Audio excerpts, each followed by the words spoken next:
Salam, selamat malam, selamat kita berjumpa dalam kasih-Nya Tuhan Yesus. Saya menyampaikan terima kasih buat kesempatan malam hari ini untuk melayani Bapak Ibu dengan firman Tuhan. Apa kabar semuanya? Luar biasa karena kita punya Tuhan luar biasa. Boleh katakan haleluya. Saya akan mengajak Bapak Ibu membaca dalam Injil Markus pasal yang ke-10 ayat 6, 7, 8. Saya akan bicara tentang keluarga malam hari ini dan mudah-mudahan saya berharap firman Tuhan malam hari ini bisa menyembuhkan keluarga Anda, bisa memulihkan keluarga Anda, bisa membuat keluarga Anda jauh lebih baik. Boleh katakan amin? Karena kalau kita berada dalam satu keluarga yang bahagia, itu tidak bisa dibeli dengan harga berapapun, itu hanya karena kalau kita taat sama firman. Oke, Markus pasal 10 ayat 6, 7, dan 8 kita akan baca bersama-sama. Yang sudah siap boleh katakan amin? 2, 3. Sebab pada awal dunia Allah menjadikan mereka laki-laki dan perempuan. Sebab itu laki-laki akan meninggalkan ayahnya dan ibunya dan bersatu dengan istrinya sehingga keduanya itu menjadi satu daging. Demikianlah mereka bukan lagi dua melainkan satu. Boleh tepuk tangan buat firman Tuhan? Buat yang sudah nikah, ini mudah-mudahan jadi sebuah introspeksi. Yang belum nikah supaya Anda tahu bahwa nikah itu adalah proses dua menjadi satu, dan ini gak gampang karena harus meninggalkan latar belakang masing-masing lalu menjadi satu. Ya, dan itu gak gampang. Dan kemudian proses itu melewati berbagai macam situasi kondisi dan terbentuklah suami istri yang bisa menjadi satu, dua menjadi satu. Menjadi satu itu juga termasuk begini, menjadi satu keluarga, menjadi satu visi, menjadi satu keuangan. Ya, saya juga heran kalau ada keluarga yang uangnya misah-misah begitu, tapi itu keputusan Anda. Tapi firman Tuhan mengajarkan kita menjadi satu, dan kemudian menjadi satu Allah, menjadi satu, dua menjadi satu, dan itu tidak bisa dipisahkan. Nanti kalau Anda baca ayat berikutnya, hanya maut yang bisa memisahkan kita. Proses dua menjadi satu itu sulit, ya. Tapi lebih sulit lagi begini. Saya setelah istriku tidak ada, saya tadi ngomong di lawn, saya bilang berat badan saya sekarang ini naik 4 kilo. Saya timbang kemarin 82, tadinya 78, sekarang 82, naik 4 kilo. Kenapa? Tidak ada yang ngerem lagi, gak ada yang bilang jangan, gak ada yang bilang tidak, ya, semuanya dimakan. Saya minggu lalu berada di Medan, dan biasanya kalau saya tahun ini 4 kali ke Medan, biasanya kalau saya ke Medan terus istri saya gak ikut, itu istri saya akan bilang begini, Papa nanti kalau diajak makan durian pakai direm sendiri ya, karena mama gak ikut, ya. Pertama saya ke Medan itu bulan Maret, dan saya ketemu satu teman, dan teman saya itu ngajak saya makan durian di satu tempat yang bagus sekali dan enak buat ngobrol. 3 jam lebih saya bersama dia di situ.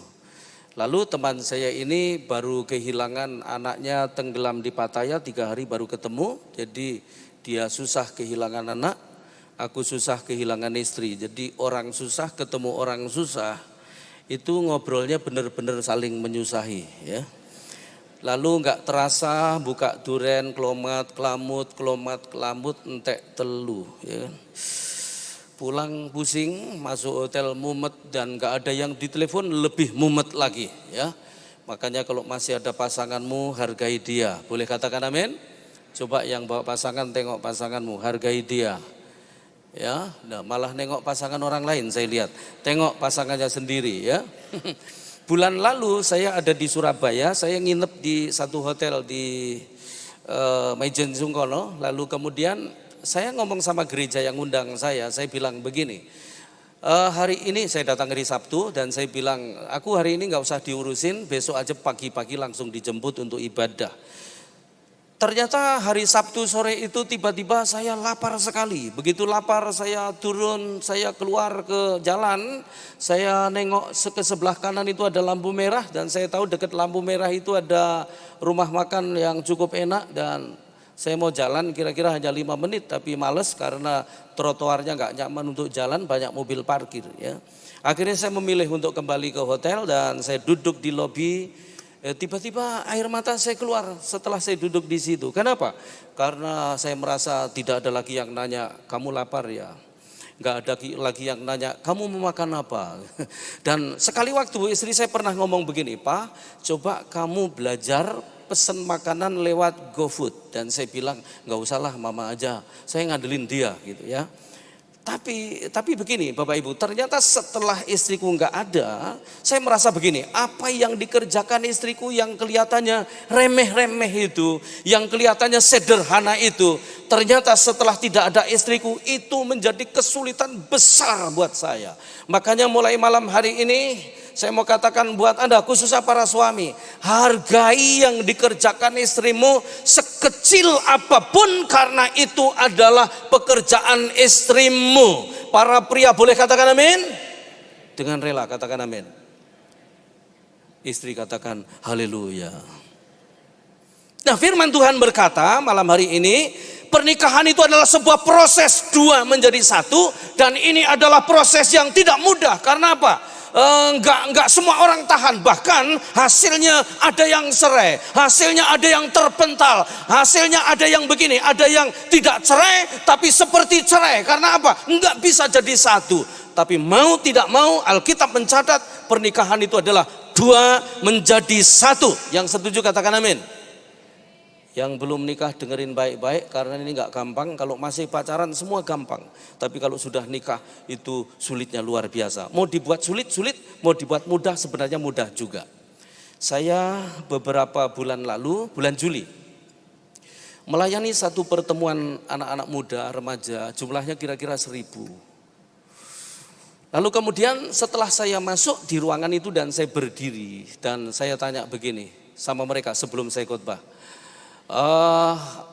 Anak-anak pemuda, remaja, kamu semua yang ada dalam ruangan ini, siapa di antara kamu tidak bahagia menjadi anak orang tuamu? Separuh lebih yang angkat tangan. Wah, saya kaget loh, kok nggak bahagia? Kenapa? Saya khawatir diri saya juga begitu. Tapi sudah tanya anak saya, mereka nggak begitu ya. Nah, setelah saya cari tahu beberapa anak, rata-rata begini. Karena melihat kehidupan papa mamanya itu hampir tiap hari bertengkar, bahkan ada yang cerai. Jadi saya mau kasih tahu Bapak Ibu, ternyata warisan terbesar yang bisa dirasakan oleh anak-anak kita ketika melihat papa mamanya itu hidup rukun. Makanya mau tidak mau harusnya kita berusaha untuk menjadi rukun. Yang suka bertengkar boleh katakan haleluya. Hari ini mesti berhenti. Kenapa? Karena hidup ini harus rukun. Nah, saya mau sampaikan firman malam hari ini dengan tema begini, sumber konflik rumah tangga. Nah, kalau kita tahu sumbernya, maka kita akan disembuhkan. Kalau kita tahu sumbernya, maka kita harus segera memperbaiki hal-hal yang rusak itu. Sumber konflik itu kita harus atasi supaya apa? Konfliknya paling tidak kurang dan kemudian bisa dihandle. Kira-kira begitu. Sumber konflik rumah tangga itu yang pertama adalah ada 3. 1 adalah uang, 2 adalah komunikasi, 3 adalah peranan. Yang menyebabkan konflik rumah tangga itu 1 karena gagal mengelola keuangan, 2 gagal memelihara komunikasi, 3 gagal berfungsi masing-masing, tapi justru menuntut pasangan lebih berfungsi dan dirinya tidak berfungsi. Kita mau perbaiki keuangan kita, ini masalah sikap, bukan masalah banyak atau sedikit. Sebab ada orang uangnya banyak tapi masih konflik juga, masih suka berantem, masih ribut, masih masalah di keuangan juga. Tapi ada juga yang ngeri itu gini, sudah uangnya sedikit, ribut terus. Ini namanya neraka, ya kan? Nah, kita mau perbaiki sikap kita terhadap uang. Ada 5 prinsip membangun keuangan yang sehat dalam keluarga. Yang pertama begini, mari kita lihat. Ibrani pasal yang ke-13 ayat yang kelima. Ini prinsip membangun keuangan yang sehat dalam keluarga menurut firman, bukan manajemen dunia. Ini menurut firman, ya. Yang pertama adalah Ibrani 13 ayat 5, ayat itu berkata begini.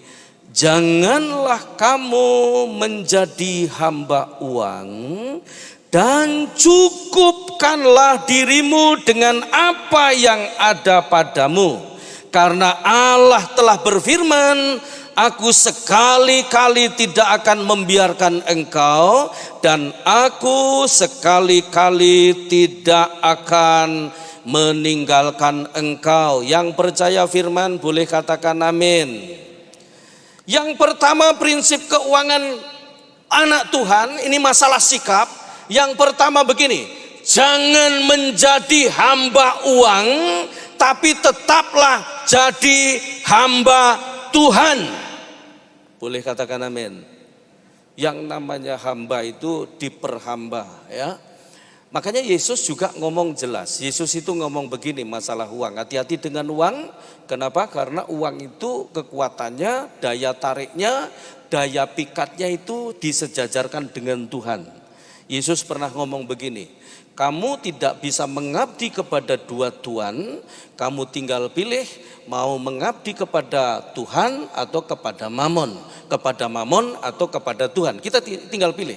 Jadi daya pikatnya uang, kekuasaannya, daya pikatnya itu sama Tuhan disamakan dengan dirinya. Jadi intinya begini, saya mau ngomong sama Anda, kalau Anda tidak pernah terpikat dengan Tuhan, maka Anda bisa-bisa terpikat sama uang. Dan orang kalau jadi hamba uang itu biasanya ada yang jadi korban. Hamba Tuhan juga bisa jadi hamba uang. Pendeta juga bisa jadi hamba uang. Siang malam yang dikejar cuman uang, ya, bekerja keras yang dicari cuman uang. Ya memang bisnis sebenarnya cari itu, tapi jangan lupa bahwa yang ngatur uang itu adalah Tuhan. Dan Tuhan berkata begini, masalah uang ini, aku tidak akan meninggalkan engkau, aku tidak akan membiarkan engkau. Artinya begini, Tuhan yang campur tangan, ada kerja, Anda dalam pekerjaan itu dapat uang atau enggak dapat uang. Kalau Tuhan tidak menentukan, maka kalau Tuhan tidak mengizinkan, Anda tidak akan dapat apa-apa. Itu sebabnya jangan belakangi Tuhan, tetaplah kerja keras, tapi tetaplah menjadi penyembah Tuhan. Tepuk tangan buat Tuhan. Ya. 15 tahun lalu saya pernah rekonsiliasi sama anak saya. Saya itu jadwal saya padat dari dulu. Ketika saya tanya anak saya yang pertama, apa sih yang membuat kamu paling gak bahagia dari papa? Anak saya jawab begini, papa itu terus terang, Theo ini hanya papa kasih uang, tapi papa gak pernah hadir dalam hidupnya aku.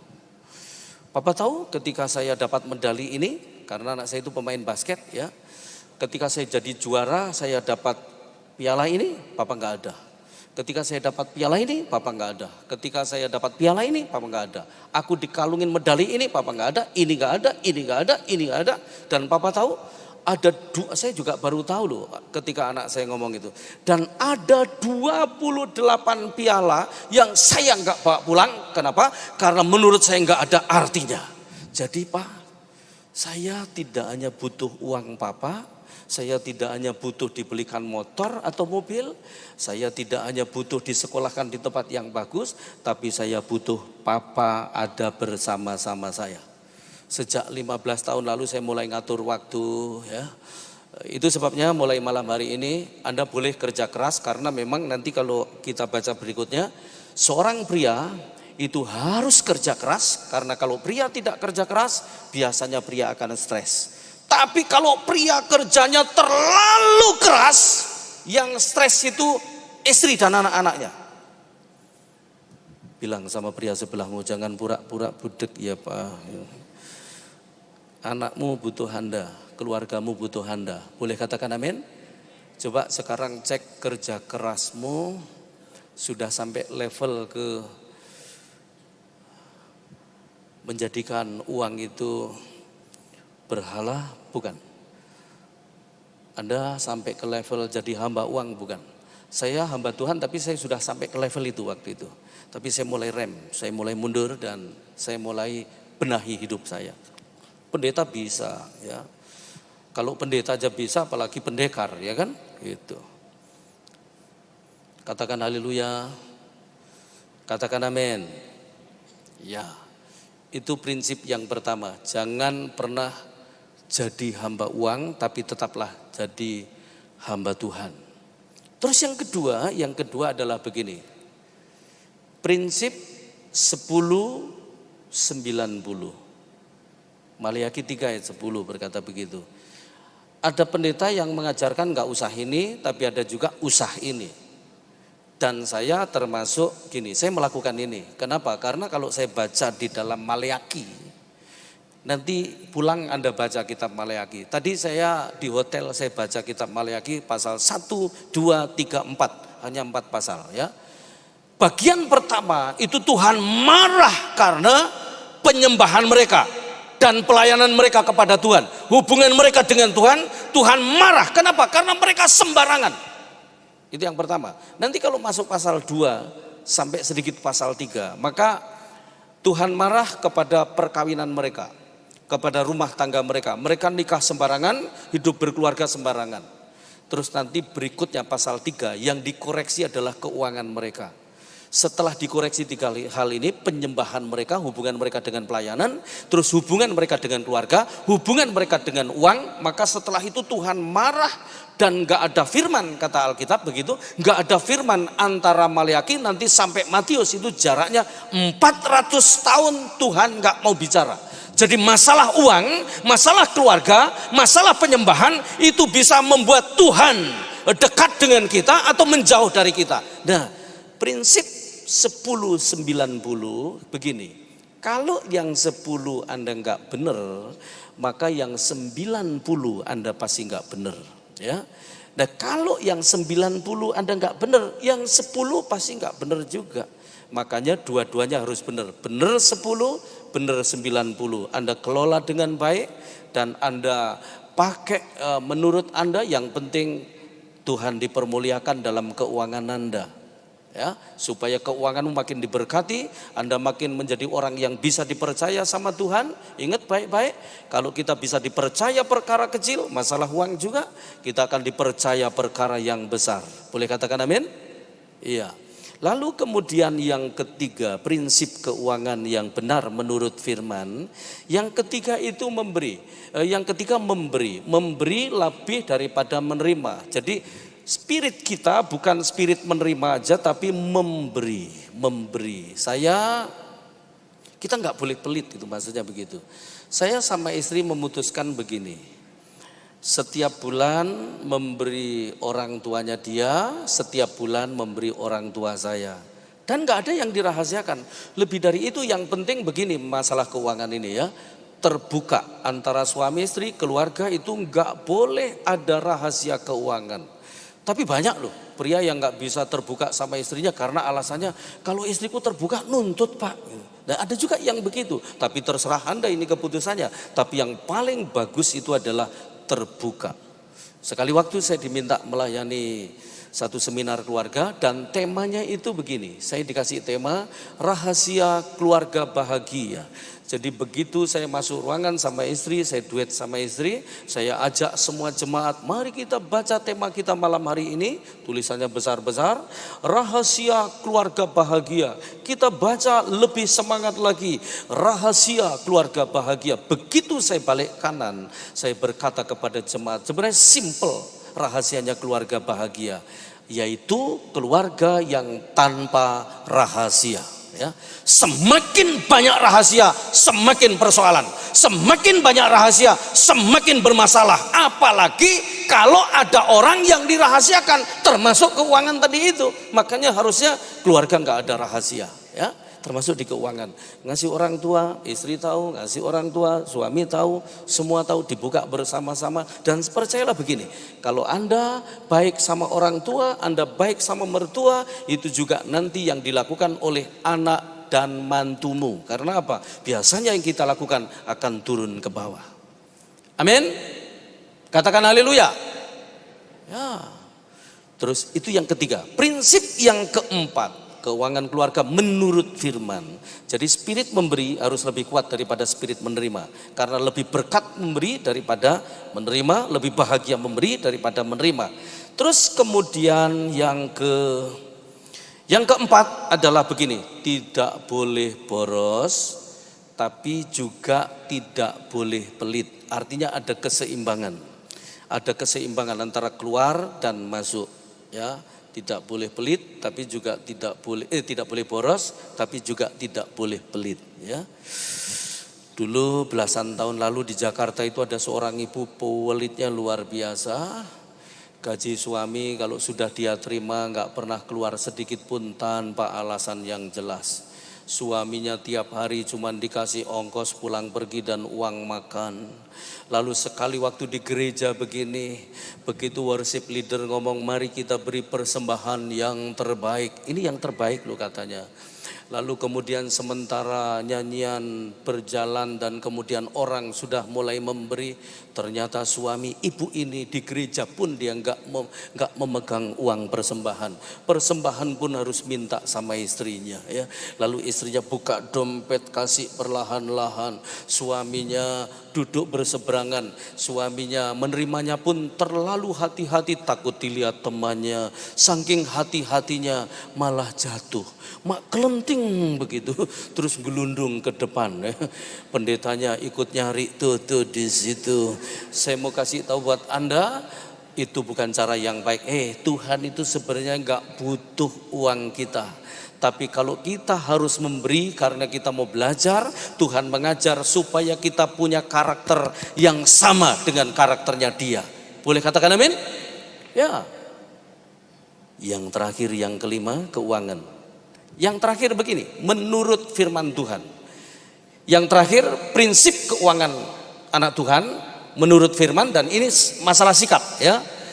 Belilah yang harus dibeli, itu yang kelima, dan jangan membeli yang ingin dibeli, tapi belilah yang harus dibeli. Artinya begini, jangan membeli yang Anda ingin. Karena apa? Perusak yang paling besar, perusak terbesar keuangan kita itu bukan siapa-siapa, tapi keinginan sendiri. Kalau Anda menuruti keinginan kita, itu perusak keuangan kita. Itu sebabnya jangan pernah belanja yang bukan kebutuhan, tapi belanjalah yang harus memang dibeli dan itu kebutuhan, ya. Nah ini biasanya ibu-ibu ini yang begini, ya. Nah bapak-bapak mulai senyum, ya. Bilang sama istrimu, jangan pura-pura nggak dengar, Ma, ini penting, ya. Oh ya, tapi saya punya istri, puji Tuhan, nggak begitu, ya. Jadi saya mau kasih tahu, keuangan itu rusak bukan karena apa-apa, tapi karena keinginan kita sendiri. Ingin ini, ingin itu, pokoknya kalau menuruti keinginan kita, uang kita pasti jebol. Tapi kalau karena kebutuhan, uang kita pasti tertata dengan baik. Itu yang pertama, ya. Sumber konflik yang pertama itu kalau kita gagal mengelola keuangan, jadi ribut. Nah biasanya kalau sudah ribut di keuangan, komunikasi juga rusak. Nah yang kedua adalah komunikasi. Komunikasi itu kalau di luar rumah gampang, komunikasi di kantor gampang, komunikasi di gereja gampang, tapi di dalam rumah itu sulit. Tapi harus ada komunikasi yang sehat. Supaya apa? Rumah tangga kita sehat. Ya? Nah komunikasi yang benar menurut firman. Mari kita lihat Kolose pasal yang ketiga ayat 16. Kolose 3 ayat 16. Ayat itu berkata begini, Kolose pasal 3 ayat yang ke-16, hendaklah perkataan Kristus diam dengan segala kekayaannya di antara kamu, sehingga kamu dengan segala hikmat mengajar, itu edukasi, dan menegur seorang akan yang lain, dan sambil menyanyikan mazmur dan puji-pujian dan nyanyian rohani, kamu mengucap syukur kepada Allah di dalam hatimu. Kalau kita boleh merenungkan ayat yang kita baca ini, komunikasi yang benar itu di dalamnya ada unsur perkataan Kristus, itu adalah firman, ya, kebenaran. terus kemudian di dalamnya ada unsur nyanyian rohani, itu bicara tentang sukacita, ya. Terus di dalamnya ada menegur, itu meluruskan, ya. Terus kemudian ada mengajar dan lain sebagainya. Tapi yang penting bahwa di dalamnya itu begini, kalau kita lihat secara keseluruhan, maka komunikasi yang benar itu komunikasi yang di dalamnya itu ada suasana sukacita, ada suasana bersyukur, ada suasana enggak ada menggerutu, enggak ada marah-marah gitu. Makanya kalau saya boleh katakan begini, dari ayat ini saya membagi ada 3 level komunikasi. Yang pertama, komunikasi itu harus begini, rumah tangga itu harus memiliki komunikasi level tidak penting. Artinya itu begini, sampai kepada hal-hal yang tidak penting. Kenapa? Karena kalau rumah tangga hanya membicarakan hal-hal yang penting saja, itu bukan rumah tangga, tapi itu namanya kantor kecamatan, ya kan? Rumah tangga itu harus ada guyonnya, ada cair gitu, ya. Saya sekarang ini ya kalau pulang ke rumah cuman sama anak, sama mantu, sama cucu. Tapi dulu istri saya pernah ngomong begini, "Pak, kamu itu kalau di rumah jadi rame, sampai anjing pun ikut bahagia." Wow, sampai anjing lo ikut bahagia. Saya dulu kalau guyon, anak saya di situ 1 sekarang, tapi sudah ada di sini, jadi rumah saya agak sepi. Dulu cuman berempat, saya, istri, anak 2. 1 sudah kuliah, 1 SMA, tapi kalau guyon bisa sambil uleng-ulengan di tempat tidur, cekakakan. Dalam hatiku, kasur jebol nggak apa-apa, yang penting rumah tangga nggak jebol. Nah, kita ini kadang-kadang lebih ngeman kasur, tapi rumah tangga nggak bahagia. Coba kalau anakmu apalagi masih kecil, lompat-lompat di kasur gitu, ikut sekalian naik lompat, ayo lebih semangat ya. Tapi jangan lakukan itu. Kalau badanmu 80 lebih, jebol bener kasurmu. Tapi yang pasti begini, harus ada guyon, nggak boleh tegang. Malah jangan sampai malah anak lagi main-main, tiba-tiba yang kecil ngomong, kak cepet beresin, kak cepet beresin. Kenapa? Papa pulang, kok kamu tahu? Ini hadiratnya sudah terasa. Papanya belum masuk loh, hadiratnya sudah terasa. Ada orang tua seperti itu. Dan benar, begitu papanya masuk, yang tadinya guyon rame, cekakakan. Begitu papanya masuk, langsung sepi, semua masuk kamar, selep, hilang semua. Kenapa? Ada genderuwo pulang. Buat aman rumah tanggamu. Boleh katakan amin? Harus ada guyon, ada sukacita gitu. Nah, ini level pertama. Kadang-kadang ngomongin yang gak penting begitu. Bahkan sampai kepada cerita, cuman ngobrol. Sekali waktu istriku pagi-pagi ngomong begini, "Pak, aku mau cerita, Pak." "Kenapa?" Wajahnya kelihatan kayak takut gitu. "Mama tadi malam mimpi, Pak. Kayaknya akhir zaman ini, Pak." Cerita dia, hampir 20 menit lu dicerita. Saya dengerin aja, dan saya gak stop dia, tak biarin aja sampai habis. Begitu habis, dia nanya, "Papa ngerti gak mama cerita tadi?" "Gak ngerti sih, Ma." "Oh ya sudah, gak apa-apa, yang penting udah didengar, aku plong, makasih ya." Ke dapur dia. Kadang-kadang begitu loh. Nah, kita ini kadang-kadang apalagi para suami, gak penting itu, ngukurnya penting itu suami itu yang menghasilkan uang. Nah, istri gak begitu, anak-anak gak begitu. Mari buat rumah tangga kita bebas siapapun bicara, dan gak ada takut, ada sampai guyon. Boleh katakan amin? Nah, itu lihat, ada suami yang tegang mulai nggak terima, ya. Karena apa? Wajahnya tegang terus, berangkat kerja tegang, pulang kerja tegang, ya persis genderuwo, ya kan? Sudah pernah lihat genderuwo? Nah, kalau belum, coba lihat orang sebelahmu, barangkali dia pernah lihat, ya. Buat rumah tanggamu damai sejahtera, ya.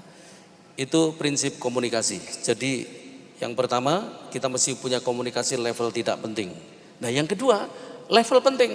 Nah, level penting ini harus ada. Makanya, dan jangan bicara hal-hal penting pada saat genting. Wah, malah bertengkar. Justru harusnya rumah tangga itu sebulan sekali atau 2 bulan sekali ngumpul, meeting keluarga, membicarakan apa? Hal-hal penting. Apa itu? keuangan rumah tangga, nah itu dibicarakan penting. Terus apa lagi? Sekolah anak-anak dibicarakan di level penting. Jangan sudah persoalan baru dibicarakan. Justru Anda mesti punya waktu yang teratur bicara ini. Lalu apa lagi? Liburan bersama. Nah itu, liburan itu penting. Keluarga itu harus ada liburan. Jangan kerja terus. Saya mau kasih tahu, mati uangmu nggak dibawa loh. Nikmati sama keluarga. Ya, termasuk pendeta perlu liburan. Kerja terus, melayani terus. Tahu-tahu mati, nyesel, ya kan? Gitu. Percayalah, Anda di dunia ini naik baby Benz, nanti mati naik L300. Makanya sebelum mati nikmati bersama keluarga. Gitu. Ada hal-hal penting. Lalu kemudian mengunjungi keluarga, itu juga hal-hal penting. Mengunjungi orang tua, dibicarakan bersama-sama. Jadwal pelayanan gereja, walaupun saudara bukan pendeta, tapi kalau dapat jadwal dari gereja, dibicarakan, itu hal penting bersama-sama. Supaya apa? Sepakat.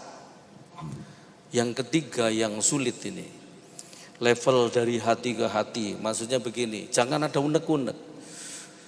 Anak Tuhan itu, keluarga itu enggak boleh ada unek-unek. Semua harus diselesaikan, apapun risikonya. Dunia mengajari begini, menyembunyikan konflik supaya seolah-olah tidak ada konflik. Tapi Alkitab mengajarkan, selesaikan dulu, kalau enggak doamu enggak dijawab.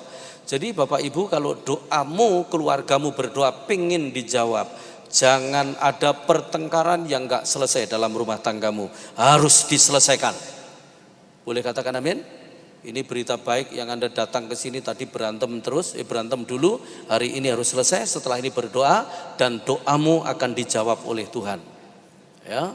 Oke, lalu kemudian sumber konflik yang ketiga. Nah, biasanya begini Bapak Ibu, kalau keuangan sudah bermasalah, maka dikomunikasi juga bermasalah.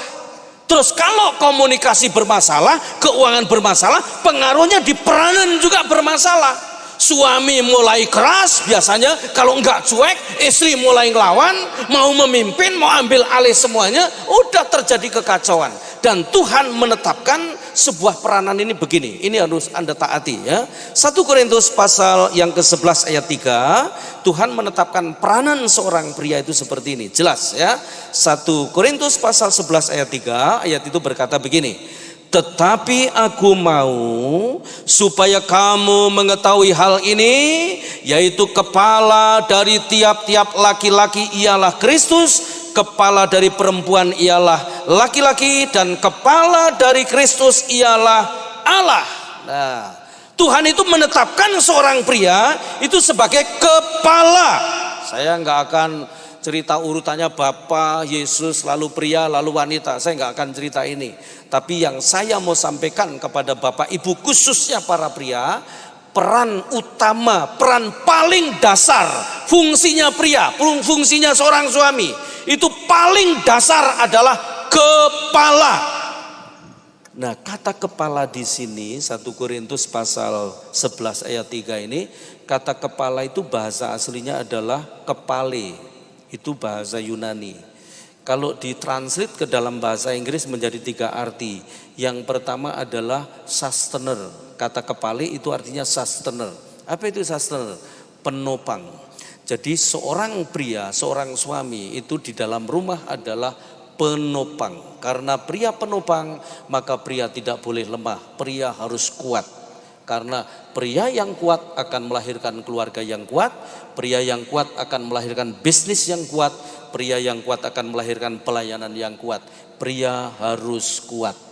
Pria yang kuat itu kayak apa sih? Oh, yang bodinya maco. Ada pria bodinya maco tapi tukang bikin kacau. Nah, itu lemah namanya. Kalau ada pria kebentur persoalan lalu lari ke meja judi, lari ke minum-minum, mabuk-mabuk, itu semua pria lemah. Pria kuat adalah pria yang tetap berdiri tegak ketika persoalan dan membawa keluarganya masuk dalam kemenangan. Para pria boleh katakan amin? Ibu-ibu katakan haleluya. Coba colek pria sebelahmu, jangan gak dengar Pak, ini penting, harus kuat. Lalu kata kepale yang kedua itu artinya adalah maintainer. Apa itu? Pengelola. Jadi seorang pria itu adalah pengelola. Apa yang dikelola? Pria itu diciptakan, ditaruh di Taman Eden. Supaya apa? Mengelola Taman Eden.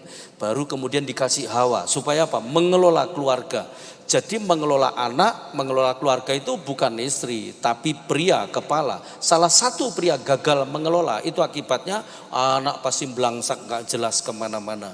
Itu sebabnya pria harus mahir mengelola pekerjaan dan mengelola keluarga. Ini gak boleh dibalik.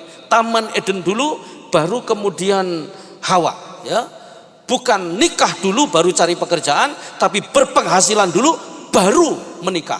Kalau nikah dulu cari pekerjaan kemudian nyusahin mertua, ya. Gitu. Pria itu harus begitu. Makanya pria kalau nggak kerja pasti stres. Kenapa? Karena di kepalanya ada prinsip maintenance, prinsip mengelola. Dan percayalah begini, para pria, Tuhan pasti sudah sediakan kafling buat Anda. Tuhan pasti sudah sediakan pekerjaan buat Anda. Tuhan pasti sudah sediakan kepercayaan buat Anda. Para pria boleh katakan amin. Ya, lalu kepale artinya yang ketiga adalah source, yaitu sumber. Jadi pria itu sumber. Kalau sumbernya benar, yang disumberin pasti benar. Ya. Kalau sumbernya bersih, yang disumberin pasti bersih. Hati-hati dengan kepriaanmu. Karena semua yang Anda kerjakan di luar, dilihat keluarga atau tidak dilihat keluarga, semua yang dilakukan pria akan pulang ke rumah. Tapi gini, kata kepala, kata bapak, kata kepala, kata bapak itu sama, sumber sama. Sumber sama dengan bapak, bapak sama dengan kepala. Nah, kegoncangan rumah tangga nggak bahagia, itu tidak dimulai dari yang namanya krisis ekonomi. Itu justru akibat berikutnya. Tapi semua dimulai dari krisis fatherless. Jadi ketiadaan bapak. Orangnya ada tapi nggak berfungsi. Sumber konflik rumah tangga ketika pria tidak berfungsi. Termasuk wanita. Nah, Tuhan menetapkan seorang wanita, istri itu fungsinya ini, istri. Ayo kita lihat Kejadian pasal yang kedua ayat 18. Kejadian 2 ayat 18. Tuhan Allah berfirman, tidak baik kalau manusia itu seorang diri saja.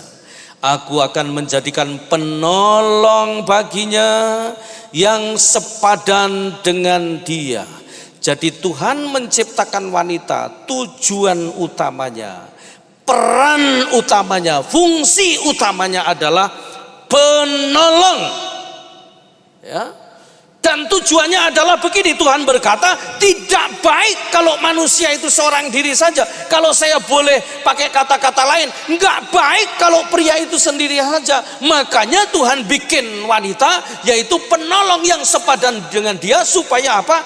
Tujuannya pria itu menjadi lebih baik. Jadi ibu-ibu sebenarnya fungsinya Anda dibawa kepada suami, masuk dalam keluarga itu tujuannya adalah begini, supaya kalau dulu suamimu tidak baik, dengan hadirnya Anda menjadi lebih baik. Kalau dulu sudah baik, semakin lebih baik. Jadi tujuannya wanita sebagai istri membuat keluarga menjadi lebih baik. Jangan sampai suamimu dulu pelayanan getol banget, luar biasa, tapi nikah sama Anda malah mundur dari pelayanan. Itu berarti menjadi tidak baik, menjadi kurang baik, ya kan? Dulu suamimu rajin berdoa, tapi begitu nikah sama Anda malah nggak pernah berdoa. Dulu keuangannya bagus, nikah sama Anda keuangannya jadi babak belur, berarti tidak menjadi lebih baik. Makanya seorang istri itu menolong dalam posisi begini. Menolong suami itu menolong suami pada saat baik atau saat buruk. Dua-duanya ditolong. Nah, banyak wanita juga kalau suami dalam keadaan buruk malah ditinggalkan. Ya. Tapi begini saya mau katakan, nolong suami pada saat buruk itu sebenarnya jauh lebih mudah dibanding nolong suami pada saat keadaannya baik-baik. Karena apa? Kalau keadaan buruk memang dia butuh benar pertolongan. Tapi begitu keadaannya baik, pria itu kadang-kadang kalau masih susah, dia cari Tuhan getol, ya kan? Pegangan Tuhan kenceng-kenceng. Kalau keadaannya sudah naik jadi baik, semua dipegangin. Itu masalahnya. Dan nolong pria saat keadaan baik itu kadang-kadang sulit. Tapi paling tidak para istri menjadi pendoa keluarga, menjadi pendoa bagi suaminya supaya keadaan semakin baik dan menjadi lebih baik. 3 sumber konflik malam ini kita belajar. Gagal mengelola keuangan, sikap kita nggak benar terhadap keuangan.